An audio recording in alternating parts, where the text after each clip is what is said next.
श्री शिवाय नमस्तुभ्यं। हर हर महादेव महाराज।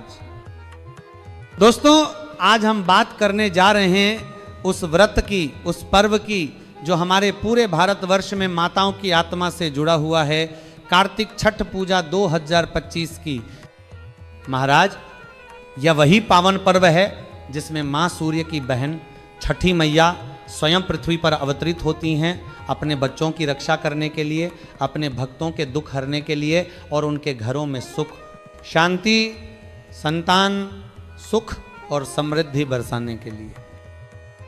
दोस्तों, हिंदी पंचांग के अनुसार कार्तिक मास के शुक्ल पक्ष की षष्ठी तिथि को यह व्रत मनाया जाता है। साल 2025 में छठ पूजा सोमवार 27 अक्टूबर को पड़ेगी। ये पर्व दीपावली के ठीक 6 दिन बाद आता है और इसकी शुरुआत नहाए खाए की परंपरा से होती है। इस दिन व्रतधारी महिलाएं स्नान करके घर को पवित्र बनाकर सात्विक भोजन करती हैं, जिसमें लहसुन प्याज का नामो निशान नहीं होता महाराज, क्योंकि यह दिन शरीर की नहीं आत्मा की शुद्धि का दिन होता है। इसके अगले दिन से शुरू होता है उपवास।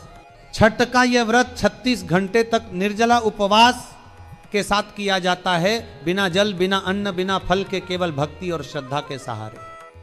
और फिर जब सूर्य भगवान अस्त होते हैं तब पहला अर्घ्य दिया जाता है, और जब अगले दिन सूर्य उदय होता है तब दूसरा अर्घ्य देकर व्रत का समापन होता है। महाराज, इस व्रत का उद्देश्य केवल पूजा नहीं बल्कि अपनी संतान की लंबी आयु, स्वास्थ्य और सुख की कामना है।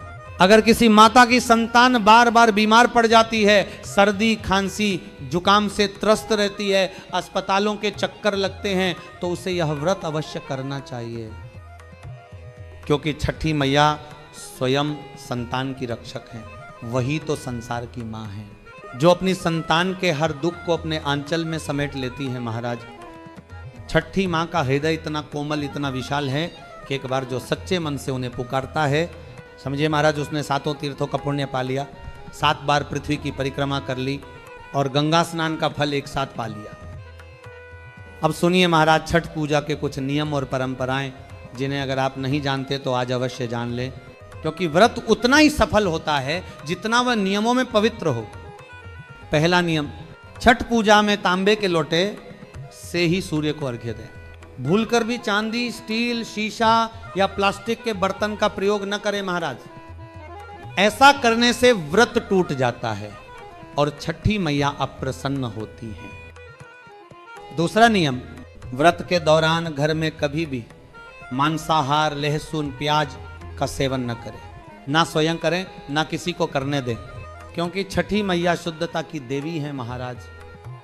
अगर आपकी बहन, पत्नी या माता व्रत रख रही हैं और आप कहीं दूर भी हैं तो भी उस दिन लहसुन प्याज मत खाइए, नहीं तो व्रत टूट सकता है। तीसरा नियम, छठ का प्रसाद बहुत शुद्ध बनाना चाहिए। यह प्रसाद मिट्टी के चूल्हे पर बनाया जाता है, जिसे उसी दिन गोबर और गंगाजल से लेपा जाता है।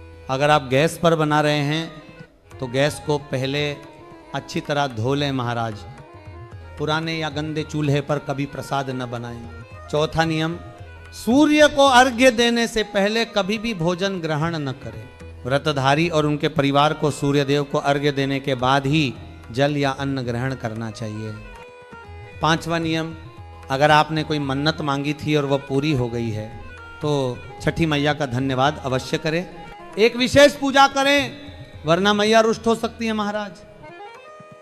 छठ पूजा में क्या पहनना चाहिए और क्या नहीं? महाराज, इस दिन का वस्त्र जितना हो सके सादा और स्वच्छ होना चाहिए। महिलाओं को सिंदूरी, पीले या हल्के लाल रंग के वस्त्र पहनना शुभ माना जाता है, लेकिन काले, नीले या भूरे रंग के कपड़े पहनना वर्जित है। ये रंग व्रत की ऊर्जा को अवशोषित कर लेते हैं, जिससे पुण्य का क्षय होता है। अब सुनिए सबसे महत्वपूर्ण बात महाराज, 3 ऐसी महिलाएं हैं जिन्हें छठ का व्रत कभी नहीं रखना चाहिए। पहली वो महिला जिसकी शादी अधूरी हो या बिना 7 फेरे के विवाह हुआ हो। दूसरी जो स्त्री बिना हल्दी चढ़े विवाह बंधन में आई हो। तीसरी जो बेमन से केवल दिखावे में व्रत रखती है। ऐसी स्त्रियों को यह व्रत नहीं करना चाहिए, क्योंकि इससे व्रत का अपमान होता है और छठी मैया का अपमान घोर पाप माना गया है महाराज। छठ पूजा केवल सच्चे मन, सच्चे प्रेम और निस्वार्थ भक्ति से करनी चाहिए। ये व्रत न केवल संतान सुख देता है बल्कि वंश की रक्षा भी करता है। कई स्त्रियां जो निःसंतान थीं, उन्होंने जब यह व्रत श्रद्धा से किया तो छठी माँ ने स्वयं उनकी कोख भर दी महाराज। अब सुनिए, छठ की एक गुप्त और महाशक्तिशाली विधि जो आपके भाग्य को पलट देगी, आपकी गरीबी मिटा देगी और आपको समृद्ध बना देगी। इस उपाय के लिए आपको चाहिए एक पैकेट नमक, एक पानी की बोतल, 111 की दक्षिणा, 100 ग्राम सरसों का तेल, 50 ग्राम सूखी लाल मिर्च, 500 ग्राम चावल, 500 ग्राम उड़द की काली दाल और थोड़े बताशे। इन 8 वस्तुओं को अलग अलग पैकेट में रखकर एक थैली में डाल लीजिए महाराज। अब क्या करना है सुनिए, इन वस्तुओं को अपने घर के किसी बच्चे या संतान के ऊपर से 7 बार उतारना है, फिर इन्हें किसी गरीब को दान कर दीजिए। ऐसा करने से छठी माँ की कृपा तुरंत मिलती है। जो रोग हैं, जो रुकावटें हैं, जो दुर्भाग्य हैं, सब नष्ट हो जाते हैं महाराज। अगर आप व्यापारी हैं, आपका व्यापार 100 गुना बढ़ेगा। अगर आप विद्यार्थी हैं तो आपका मन अध्ययन में खूब लगेगा। अगर विवाह में अड़चन है वह भी समाप्त हो जाएगी। अगर कोई बीमार है वो जल्दी स्वस्थ हो जाएगा। ये उपाय सैकड़ों वर्षों से माताएं करती आई हैं और हर बार चमत्कार देखा गया है महाराज। अब एक और महागुप्त उपाय सुनिए। जब आप छठ पूजा के दिन नदी, तालाब या सरोवर के तट पर जाएं तो अपने साथ एक तांबे या चांदी का सिक्का अवश्य ले जाइए। जब सूर्य अर्घ्य देकर पूजा समाप्त करें तो यह मंत्र 3 बार बोलकर सिक्के को जल में प्रवाहित कर दीजिए। हरि हरि सूर्याय नमः। बस इतना करने से आपका भाग्य खुल जाएगा। घर की बीमारी, दरिद्रता, शाप सब समाप्त हो जाएगा महाराज। ध्यान रखिए, ये उपाय किसी को बताना नहीं है, गुप्त रूप से करें, श्रद्धा और विश्वास से करें।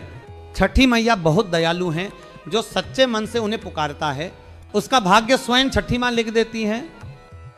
तो दोस्तों, इस कार्तिक मास की छठ पूजा 2025 में छठी मैया के चरणों में समर्पित होकर केवल एक पंक्ति मन ही मन बोलिए, जय हो छठी मैया की, जय हो सूर्य भगवान की, जय हो परिवार की रक्षा करने वाली माता की।